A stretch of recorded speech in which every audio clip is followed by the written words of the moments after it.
Welcome to reCAP session 9. Here we are going to revise current affairs for prelims with regard to the schemes which were in news in the year 2022. And in this part 1 of this particular schemes, we are going to have a quick look on the 15 list of schemes which are displayed in this particular slide. So we'll quickly move on to the scheme 1, the National Bioenergy Program. So this particular program is a already existing program. Now the cabinet committee has extended it beyond 2021-22, that to up to 25-26. This particular program is implemented by New and Renewable Energy with the partnership of United Nations Industrial Development Organization and the GEF, the Global Environment Facility. So this particular bioenergy program has the objective of providing financial assistance to the developers, that is generators of bioenergy, with direct transfer, interest-free loans, subsidies, and these are organized through RBI recognized agencies or through NABARD. So this particular program has 3 sub-programs or sub-schemes. We call it as Waste to Energy Program, Biomass Program, Biogas Program. In this, the Waste to Energy Program and Biomass Program is implemented by the Indian Renewable Energy Development Agency Limited, whereas the Biogas Program will be implemented by the state-recognized agencies with the help of the other institutions. Here, the Waste to Energy Program comprises of setting up of waste to energy projects for generation of biogas or compressed natural gas or power plants, excluding, remember, it is excluding municipal corporations' solid waste to the power project from urban, industrial, and agricultural waste, because we have a separate program for this, okay, city compost program. Whereas this waste to energy program includes only this particular part.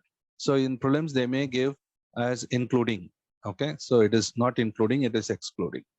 And similarly, the biomass program comes with another help of setting up of the combustible biomass material or briquette, the pellet manufacturing, and biomass non-bagasse based cogeneration industrial projects. So you may remember that bio pellets are utilized by NTPC, so one of the first organizations to do so. So similar, this particular agencies will have this particular biomass program. And biogas is rural areas where they try to utilize the biomanure, where they which was obtained from the plants in the farming practices, they are converted into biogas. So you can see which are all in the urban areas and which are all in the rural areas. So in urban area, waste to energy, whereas in rural area, biogas, and for industrial areas, it is going to be biomass. Okay, so this is how the program is organized. So this is an already existing program. It is being extended to the next couple of years. Then the second one is PM-Devine. This is a central sector scheme, which is going to be completely funded by the union government. And this scheme will be implemented between 2022-23 to 25-26. It is implemented by Ministry of Development of Northeastern Region through Northeast Council or the union ministries or agencies which are linked to these programs. So objective of this particular program is to provide the infrastructure, both physical and social infrastructure, and create livelihood activities among youth and women in Northeast. So this is not a substitute program. Remember that it is not just merely integrating the schemes. They are trying to provide the new initiatives which are going to govern these particular region. So this is second important schemes which we have in this regard. The third important scheme is PM-SHRI Schools for Rising India. It is centrally sponsored. That means the government of India will have 60% and the state may contribute around 40% in the general mainstream, whereas there are certain special provisions for other states like Northeastern India. Whereas this program will be implemented between 2022-23 to 26-27.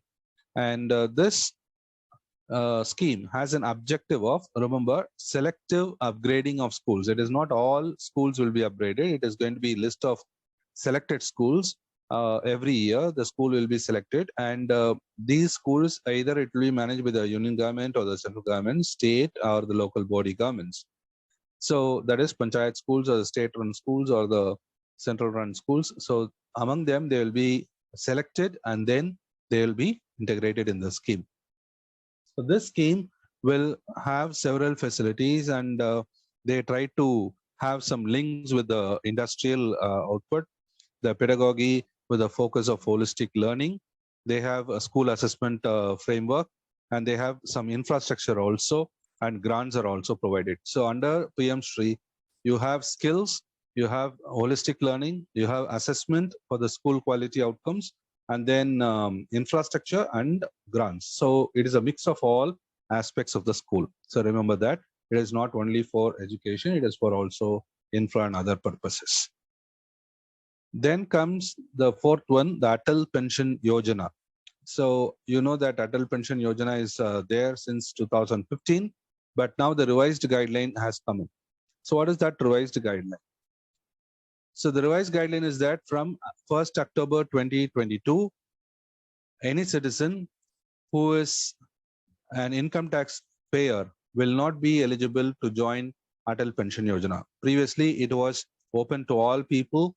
The citizens between the age of 18 to 40 years, they can join the scheme. But now the taxpayer is excluded. Okay.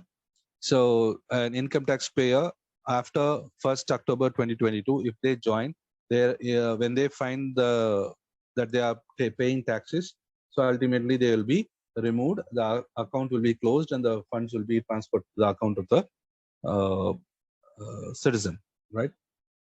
So this particular scheme is actually targeting the poor, underprivileged workers in unorganized sector, but it is not limited to that. Okay, so any person can join. One who is a non-income tax payer can join, whether from organized or unorganized. But actually, the objective was that for Social Security, it's a voluntary scheme. Remember, a periodic contribution should be there, and after that particular age, so they will be, that is 60 years, they will be having a guaranteed pension. Okay, so guaranteed periodic contribution based pension. That is, you will be choosing the scheme between 1,000 or 5,000 likewise. So according to the pension amount, the periodic contribution will vary. Accordingly, the pension will be provided after 60 years of age. This program is managed by Ministry of Finance, in which Department of Financial Services, but administered by PFRDA, right? So the change in this program is that is exclusion of income taxpayer from 1st October 2022. Clear? Then a new scheme was introduced named Agnipath scheme, which will be used to recruit people to serve for 4 years in the defense services, inclusive of all three, Army, Navy, and Air Force.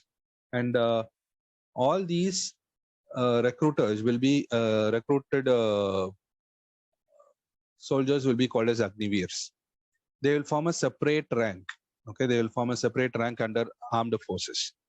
The eligibility is between 17.5 years to 21 years. During the COVID time when it was introduced, they said it was for that particular year alone for up to 23, but general eligibility is 21. And this particular Agnipath scheme, though it has 4 years of time period, after completion of 4 years, the cadet will be given a choice. Up to 25% of the personnel will be given a choice whether they are going to join the regular cadre. If they wish to have regular cadre, then the person should minimum serve 15 years in Indian Army, right? At that time, they will be recruited into the permanent commission. So in case if the person chooses to retire by 4 years, then with a monthly package, what they entitle for that particular 4 years, and one-time Seva Nidhi, that is 11.7 lakh, which is contributed from the government part, along with the contribution from the monthly package by the Agniveer also. So a combined 11.7 lakh will be provided, and this is exempted from income tax, and they will have a non-contributory life insurance. So the Seva Nidhi, it is a contributory package from the both sides, whereas non-contributory life insurance of a worth of 48 lakhs during their tenure will be provided by the government of India. But the Agniveer is not eligible for any gratuity or pension benefits in this particular time period. Clear?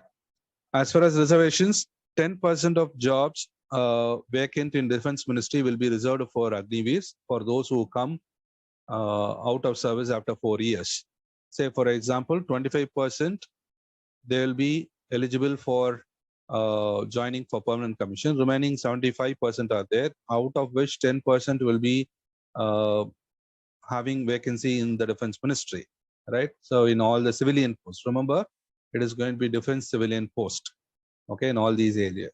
So this is how the scheme is going to operate in the future, okay? So this was launched in 2022. Then comes the micro and small enterprise cluster development program. Here the revised guidelines were provided. So the revised guideline is that the eligibility has been improved, 5 to 10 crore, 70% funding is going to be provided. In case if the capital is going to be 5 to 10 crore, or in case of 10 to 30 crore, then 60% funding will be guaranteed. And for infrastructure, it is going to be 50% guaranteed funding for 5 to 10 crore business. Here, it is implemented by MSME Ministry, and objective is going to be the financial support for undertaking the cluster development programs. So this is what basically what they try to have. It's a minor change. The criteria has been changed, right? Then the employment generation program, which was there since 2008-9, has been extended as well as revised in the year 2021 to 2026.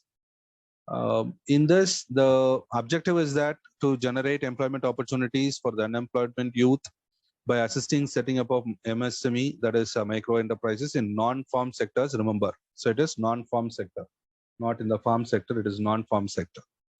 And the eligible projects, the maximum project cost has been increased to from 25 to 50 lakhs, and the manufacturing sector, and service sector from 10 lakh to 25 lakh. This is a change what they have made. And the definition of the rural area has been changed. Previously, the rural area means what the revenue record says. That is called as a rural area, whereas now it is said that any area falling under the jurisdiction of Panchayat Raj will be called as rural area. Okay, so population criteria is not taken up. Whereas here, higher subsidy is also provided to certain categories. That is, if the applicant is from one of the aspirational districts or a transgender, then they'll be treated as a special category with 10% higher subsidy in both urban and rural areas. So this is one of the important schemes which are getting extended and also revised with the guidelines. Then comes one of the important schemes where we call it as PM Cares for Children scheme, where from PM Care, so scholarships are given to children who lost their parents due to COVID. So between the COVID losses, so to 2020 to 21. So in that time period, if the children who lost their parents, biological or adoptive, remember it is both biological or adoptive or legal guardian. So in that case, the children are eligible for having the scholarship in this particular scheme, which is implemented by Ministry of Women and Child Development. Under this, from class 1 to class 12, the direct benefit is going to be provided. So it is said that allowance will of around 20,000 per child per annum is being provided. This 20,000 is consisting of 8,000 to cover school fees and other aspects, and the monthly allowance of 1,000 rupees will be also added. So in around the 20,000, so the cash of 8,000 and 1,000 rupees is also covered, okay, covering these aspects. So this is one of the schemes because you know that huge loss of lives during the COVID. So many children were in this particular crossroads. So to help them, we had this particular scheme. Then comes one of the sub schemes under the regional connectivity scheme, the UDAN. So Ministry of Civil Aviation has notified a small aircraft sub scheme up to 10 years, that is from 2022 to 10 years. And this particular scheme is having an objective of regional air connectivity, including the seaplanes and other aspects. So here it's a minor scheme which is being launched. Here, to improve the regional connectivity, we have the central government, state government, and the airport operators providing subsidies or helps in this particular regard. Especially the central government and the state government, they try to provide different assistance through either a reduction of the taxes or to improve the infrastructure in this particular manner. So this is one sub scheme which is there, a minor scheme which was in use, right? Then comes one of the important schemes which was launched as a pilot project earlier. Now the Ministry of Consumer Affairs, Food and Public Distribution has ordered for the extension of this particular program to other areas. So the Fortified rice scheme is nothing but you try to provide iron, folic acid fortification, zinc fortification likewise in the rice, and try to distribute to the areas where it is required. Initially, it was started with a pilot project in 15 states, including Tamil Nadu. And in this, you can find the coverage. The objective is to cover the NFSA beneficiaries under PDS with the fortified rice in the selected districts. For this particular 15 states, 15 districts, one each were used. But now, up to March 2022, it should be implemented, but the scheme is under implementation, right? Which covers the phase 1, the pilot project PM, Poshan and ICDS will be targeted under this particular districts, right? But in the second phase, when they are about to introduce the targeted PDS, other welfare schemes in all aspirational high burden districts of stunting, it should concentrate with the fortified rice scheme. And by March 2024, the other districts should be covered. So this is how the step-by-step the districts have been increased, and this is how the micronutrient deficiencies are addressed at different levels in this particular time. Fine. So similarly, another important scheme is Rashtriya Gram Swaraj Abhiyan. So in this Rashtriya Gram Swaraj Abhiyan, it is actually an older scheme, but now it is revamped and extended to 2026, right? And it is a centrally sponsored scheme. So where the central government will have one share and other states will have other shares.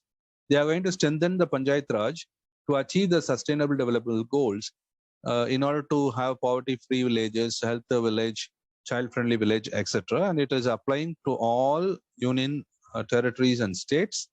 And you have this particular structures which are also created, say evidence-based studies, capacity building, and all other aspects are provided. Here, every appointments are going to be contractual. Remember that. So Gram Swaraj Abhiyan is for attaining sustainable development goals at local level. Okay, so that's very, very important. We are trying to achieve at the local level. So global ideas at the local level, it is being targeted. The next scheme is Vibrant Village Program. This is one of the important schemes launched by Ministry of Home Affairs and a centrally sponsored scheme where the central government will sponsor and remaining will be done by the states. It is implemented between the period of 2022 to 26. The objective of this particular program is that there will be a comprehensive development of villages in northern border with China, especially around 663 villages will be taken up in the first phase, and it will not overlap with the BRO, that is Border Road Organization, has a development of border schemes. It will not overlap here. And there are some key outcomes which we actually ensure in this particular scheme: building all-weather roads, drinking water, renewable energy, internet and mobile connectivity, which is strategically important, health and wellness centers. Apart from that, we have Vibrant Village Action Plan, where the district administration with the help of Gram Panchayat, remember, district administration with the Gram Panchayat, will create action plans for the village. And the scheme will not overlap border area development program. And we have some growth centers which will be focusing local economic drivers. And also there will be some social entrepreneurship which will be promoted. Skill development will be promoted. And most importantly, one village, one product. So it is on the line of one district, one product. We have one village, one product through community-based organizations. And therefore, it is an overarching, holistic approach which is going to be provided under this particular scheme. So therefore, it is one of the most important schemes in this particular time period. Then comes strengthening the pharmaceutical industry scheme. So this is a scheme which has been launched by Ministry of Chemicals and Fertilizers for specifically strengthening the industries with relation to pharmaceuticals. Here they try to have subcomponents like assistance to pharmaceutical industries for common facilities scheme, where they try to create clusters and so on. Then technology upgradation assistance scheme, where they try to provide technology assistance. Then pharmaceutical and medical devices promotion and development scheme, by bringing together the industrial leaders, academia, and others to share knowledge. Okay, so this is another scheme which is there, a comprehensive scheme addressing the pharmaceutical industry, right? So this is one important scheme because India is said to be the world pharma capital. So this scheme attains important. Then comes another important scheme, SMILE, support for marginalized individuals for livelihood and enterprise, launched by Ministry of Justice and Empowerment. It is a central sector scheme for the period of 2021-26. The idea is to provide welfare, social security, rehabilitation to transgender persons and beggars. So specifically it targets two people. One is transgender persons, another one is beggars. Here, accordingly, they have two sub-schemes, that is for transgenders and for the beggars. For transgenders, you can find they have skill development, they are provided with scholarships, shelter homes with all facilities, and especially transgender protection cell in each state. Okay, so this is one important thing, which monitor the offenses and seek to ensure the timely investigation and so on. As far as begging for, focus area is that survey and identification of beneficiaries, mobilization, the shelter homes, resettlement of the beneficiaries and so on, in case if they have been trafficked. So all these aspects cover in this particular part. Whereas the last scheme in this particular part 1 is certification scheme for drones. So remember, drones are in news for a long time, and even in mains you can expect questions on drone. Ministry of Civil Aviation is a nodal agency to certify any scheme for unmanned aircraft systems under drones rule 2021. So here the specification for the drones have been provided. So 250 grams and 150 kilograms, that is 250 grams to 150 kilograms, the scheme is applicable. And also any drone which is flying in visual line of sight, whether in day or night, or below height of 400 feet, this particular scheme is applicable, right?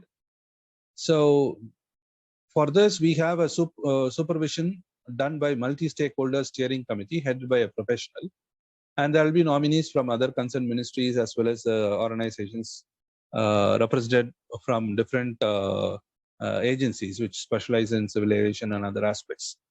So it is said that under the scheme, every year there should be at least one meeting conducted by this particular MSC, so that the drones are being checked in this particular aspect. For further scheme details and the part 2, Stay tuned with this. Thank you.